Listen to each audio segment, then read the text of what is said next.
이 새벽 시간에 노조 앞에 나오신 여러분들에게 주님의 은혜가 함께 하시기를 축복합니다. 43장 말씀을 읽어가는 날인데요. 본문에 보면 요셉과 11명의 형제들이 다시 만나게 되는 사건을 기록해 주고 있습니다. 우리가 어제 읽었던 이 42장의 내용에서 온 땅에 기근이 심하게 되면서 그 기근이 야곱이 살고 있는 가나안 땅에도 임하게 되었습니다. 그 기근으로 말미암아 먹을 것을 구하기 위해서 10명의 아들들을 애굽에 보내게 되었고, 그 일로 인해서 요셉과 10명의 형제들이 만났습니다. 어제 제가 13년이라고 얘기했는데 자세히 보니까 13년이 아니라 적어도 20년이 넘는 시간이 지났습니다. 10년 동안 가정 총무로 또 3년 동안에 감옥에 있었고, 그리고 7년의 풍년을 지나게 되고 기근이 임하다 보니까 쭉 계산해 보니까 23년이 아니라 20년 넘는 시간이 지난 겁니다. 20여 년 전에 요셉을 만날 때는 죽이려고 하는 미워한 마음을 가지고서 이스마엘의 족속들에게 노예로 팔아버리게 되었던 그런 관계인데, 20여 년 만에 형제들과 요셉과의 만남은 전혀 다른 만남이었다고 하는 겁니다. 형들은 까맣게 자기의 동생이 어떻게 되는 소식을 알지 못했고, 마음 한켠에 끊임없이 죄책감을 가지고 있었던 그런 터에 이 요셉을 만나게 된 것입니다. 요셉이 근황들을 물으면서 막내 동생을 데려오라라고 하는 이야기를 하면서 시므온이라고 하는 사람을 볼모로 잡아두게 됩니다. 그리고 그들이 먹을 양식을 보내고 먼 길을 여행하는 중에 필요한 양식조차도 공급해 주면서 그들에게 받았던 돈을 신하를 시켜서 다시 그 자루에 넣게 하고 보냈습니다.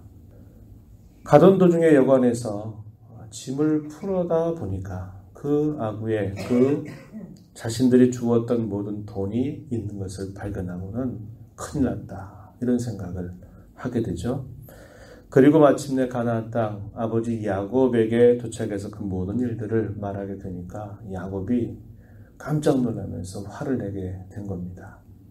그러면서 요셉도 잃었고 시므온도 잡혀있고 막내 아들조차도 내가 더 이상 보내서 자식들을 이룰 수 없다, 이렇게 말하면서 버틸 만큼 버텨가게 됩니다. 그런데 버텨가지만 어쩔 수 없이 기근은 해결이 되지 않고 계속적으로 기근이 있다 보니까 먹을 양식이 떨어지니 어떻게 합니까? 다시 애국으로 보내야만 되는 상황이 펼쳐지는 겁니다. 한 2번 정도를 더 갔다 올 수 있을 만큼 비교적 많은 시간들이 흘러갑니다. 이제 어쩔 수 없이 결단을 해야만 되는 상황이 되어버렸습니다. 2절 하반절에 가서 보면 야곱이 말합니다. 다시 가서 우리를 위하여 양식을 조금 사오라, 이렇게 말합니다. 요다가 대답하죠. 아우를 데리고 오지 않는다면 결단코 우리 얼굴을 보지 않겠다고 그 총리가 말했습니다. 아우를 데려가지 않고는 갈 수가 없습니다, 이렇게 이야기를 드리게 돼요. 다른 아들들도 마찬가지로 우리가 잘못한 것도 있고 또 그 돈이 어떻게 된 것도 알지 못하는데 우리가 아우도 데려가지 않는다면 그 사람을 만날 수가 없다, 이렇게 모두가 다 내려갈 수 없다고 대답을 하게 됩니다. 너희가 어찌하여 그 사람에게 그렇게 말을 해가지고 나를 이렇게 괴롭게 하느냐라고 원망 섞인 말을 하게 돼요. 자식들은 대답합니다. 그렇게 이야기할 줄은 저희도 알지 못했습니다. 왜 하필이면 우리 가족의 상황에 대해서 이렇게 자세하게 물었는지 저희가 알 수 있었겠습니까? 이렇게 아버지에게 답변을 드리게 됩니다. 요다가 또다시 나서서 말해요. 내가 그를 위하여 담보가 되겠습니다. 내 손에서 그를 찾으십시오. 만일 아버지 앞에 두지 않는다면 내가 영원히 죄를 질 것입니다, 이렇게 말하면서 이번에는 유다가 계속 나서서 아버지를 설득하는 일을 하게 되는 것입니다. 야곱이 어쩔 수 없이 그 말을 듣고는 결단을 내리게 돼요. 그러면서 값진 예물들을 준비하라고 이야기합니다. 유향 조금, 꿀 조금, 향품 모략, 유향나무 열매, 감복숭아 이것을 챙겨서 그들에게 가게 하고 전에 받았던 그 돈을 그대로 다시 가져가면서 또 양식을 살 돈을 챙겨가니까 갑절이나 되는 돈을 그들에게 챙겨서 그들을 보내게 되는 것입니다. 그래서 11명의 아들들을 다 보내게 되는 것이에요. 그러면서 이렇게 말합니다. 14절 전능하신 하나님께서 그 사람 앞에서 너희에게 은혜를 베푸사 그 사람으로 너희 다른 형제와 베냐민을 돌려보내게 하시기를 원하노라. 내가 자식을 잃게 되면 잃을 것이다. 전능하신 하나님께 그들의 갈 걸음들을 맡기고 의뢰하는 야곱의 모습을 보게 됩니다. 이 11명의 자식들이 마침내 애굽의 총리였던 요셉 앞에 서게 된 것입니다. 요셉은 어땠을까요? 무척 기다렸을 겁니다. 언제 올 것인가? 계속 기다렸을 겁니다. 비교적 오랜 시간이 지났다고 이야기합니다. 그런 상황에서 이 형제들을 만나니까 그의 마음이 얼마나 감격스러웠는지 하는 것을 우리는 충분히 생각해 볼 수 있어요. 요셉이 청지기를 시켜서 그의 형제들을 자기의 집으로 오게 합니다. 그리고 정오에 음식을 먹을 수 있도록 준비하라고 명령을 내리게 됩니다. 이 말을 들었던 이 형제들은 반가운 마음보다는 두려운 마음이 엄습했어요. 18절 말씀에 보니까 우리를 노예로 삼을 것 같다. 그리고 우리가 타고 네 나귀를 빼앗아서 우리를 더 이상 돌아가지도 못하게 해버릴 것 같다. 이 뜻밖의 환대에 형제들은 더 큰 두려움에 휩싸이게 되었던 것입니다. 왜냐하면 전에 자신들이 사온 양식 안에 자신들이 주었던 돈이 그대로 있는 것도 뭔가 해결이 되지 못한 채 이런 상황 속에 이렇게 되는 것은 그들의 마음이 더 불안할 수밖에 없었던 것이죠. 그래서 이 형제들은 먼저 청지기에게 무슨 일이 있었는가 자초지종을 아주 상세하게 이야기를 해줍니다. 그 내용이 19절로부터 22절까지 쭉 나타나요. 우리가 그때 양식을 사가지고 가던 중에 여관에서 보니까 거기에 하루에 우리가 주었던 돈이 다 있었는데 누가 그것을 넣어놓았는지를 알지 못하겠다. 그러면서 그 모든 부분들을 다 이야기를 하게 됩니다. 청지기가 그 말을 듣고는 어떻게 합니까? 23절 말씀에 가서 보니까 이렇게 말합니다. 너희는 안심하라 두려워하지 말라. 너희 하나님 너희 아버지의 하나님이 재물을 너희 자루에 넣어 너희에게 주신 것이니라. 너희 돈은 내가 이미 받았다. 이렇게 말합니다. 얼마나 그들에게 위로가 되는 말이었겠어요? 그 문제가 도대체 어떻게 된 일인지 그 상황을 알 수 없었던 이 형제들은 청지기로부터 하나님께서 그렇게 하신 일이다. 그리고 너희가 준 돈은 이미 받았다. 이렇게 말하니까 그동안에 그 마음에 가지고 있었던 그 무거운 짐들이 한순간에 쫙 풀려나가는 그런 마음을 느꼈을 것입니다. 청지기가 이들을 위로하고서는 이들에게 물을 주어서 발을 씻겨주고 그들의 나귀에게 먹을 거리를 제공해주고 마침내 요셉의 집으로 이들을 인도하게 됩니다. 볼모로 잡혀 있었던 시몬도 함께 가게 되면서 11명의 형제들이 요셉의 집에 들어가게 된 것입니다. 요셉에게 예물을 드리죠. 준비한 예물을 드리고 그리고 그 앞에 엎드려서 절합니다. 적어도 20년 전에 꾸었던 그 꿈이 또 한 번 그대로 실현되는 모습이 나타나고 있는 겁니다. 요셉은 묻습니다. 너희 아버지가 잘 계시냐? 아직도 생존해 계시냐? 안녕하시냐? 라고 묻고요. 잘 계시다 하는 이야기를 듣고 막내 동생이었던 이 베냐민을 보고 소자여 하나님이 내게 은혜 베푸시기를 원하노라 이렇게 표현하면서 복받치는 그 눈물을 억제할 수가 없어서 그 자리를 떠나서 한 곳에서 하염없이 눈물을 흘리고 마음을 가다듬고 이 형제들에게 나타나게 되었다고 표현합니다. 30절 31절에 표현하고요. 그리고 난 다음에 이제 이 형제들과 오찬을 나누게 되는데 나이의 순서를 따라서 이 형제들을 앉히게 됩니다. 이걸 보면서 이들은 또 깜짝 놀란 거예요. 도대체 이 사람이 어떻게 우리의 형제들의 이 나이를 알고 이 자리에 앉게 하는가. 이것 때문에 또다시 두려운 마음이 더 엄습해지는 거죠.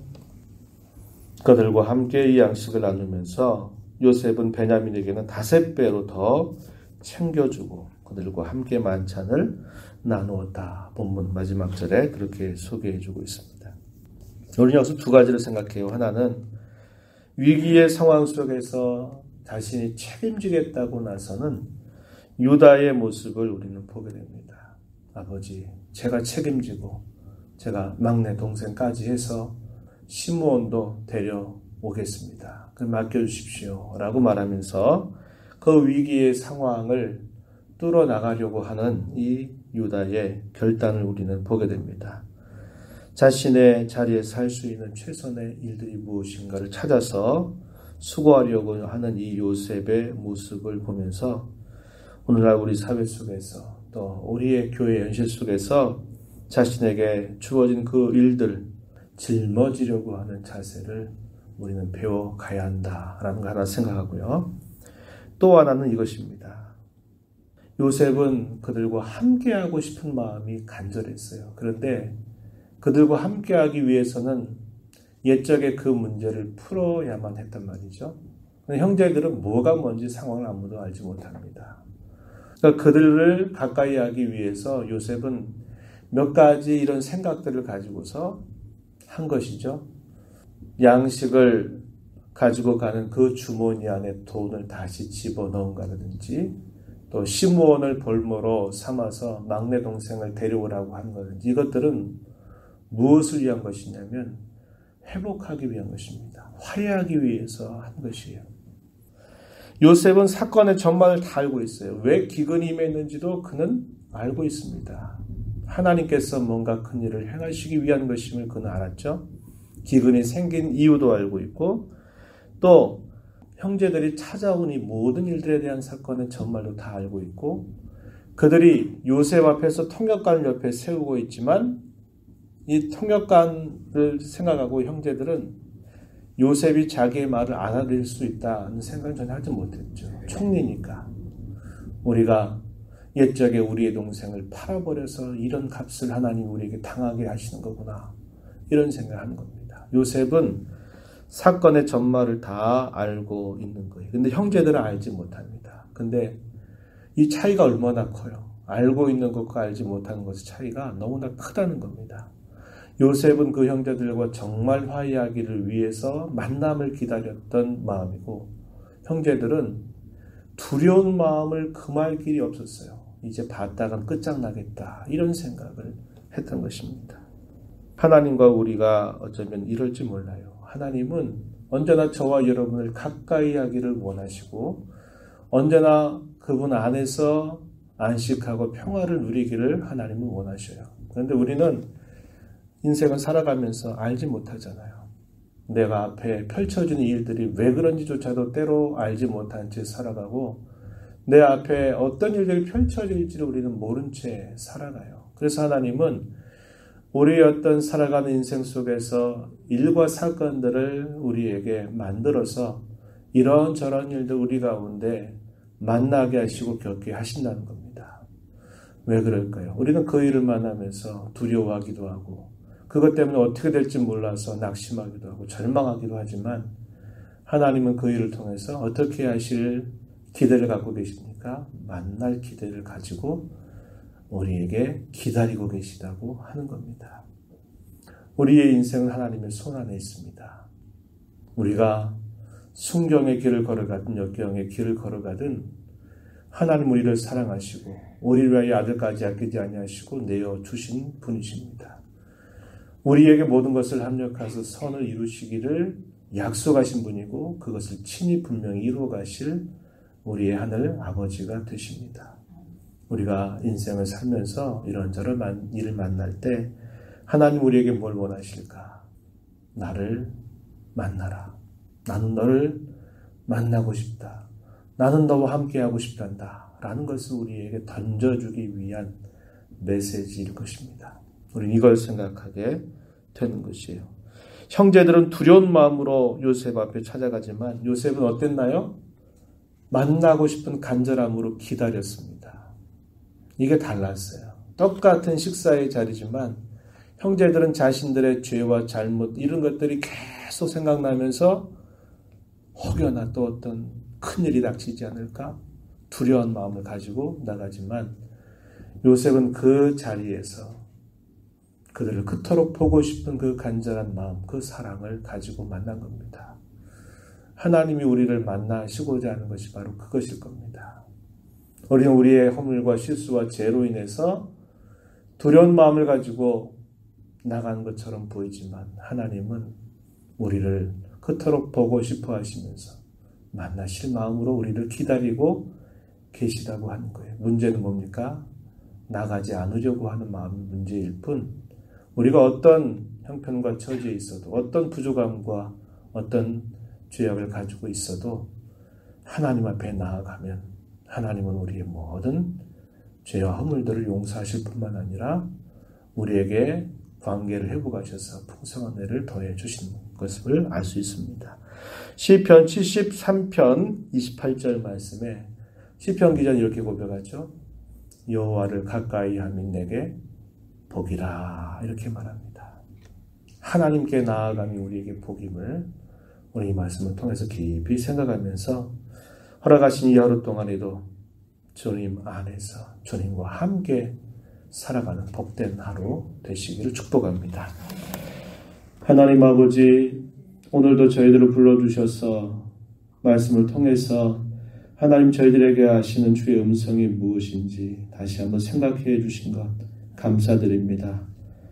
형제들은 요셉을 만나러 나갈 때 두려운 마음을 가지고 나아갔습니다. 그리고 자신들의 과거의 그러한 실수와 또 잘못들을 가지고 나아갔습니다. 그러나 그 자리에 나오는 요셉은 그토록 간절히 만나기를 바라는 마음, 화해하기를 바라는 마음, 하나가 되고 싶어하는 그 마음을 가지고 기다렸습니다. 아버지 하나님, 우리가 하나님 앞에 살아가는 삶을 두고 하나님께서는 끊임없이 이런저런 일과 사건들을 겪게 하시면서 나를 만나라, 내게로 나오라 하시는 음성을 들려주심을 잘 배우게 하옵소서. 일과 사건 때문에 낙심하고 절망하고 어찌할지 몰라 더 멀리 도망치는 걸음이 아니라 하나님께서 나를 가까이 하시려고 부르시는 일인 줄 알고 하나님을 찾게 하시고 의지하게 하시고 하나님과 동행하는 삶을 살아가는 저희가 되도록 이끌어 주시옵소서. 은혜의 보호자 앞에 나와서 간구하는 모든 심령들에게 이 시간도 은혜와 긍휼을 베풀어 주옵시고 저희들에게 구체적인 삶의 주의 음성을 들려주셔서 잘 순종하며 살도록 이끌어 주옵소서. 예수님 이름으로 간절히 기도하옵나이다. 아멘.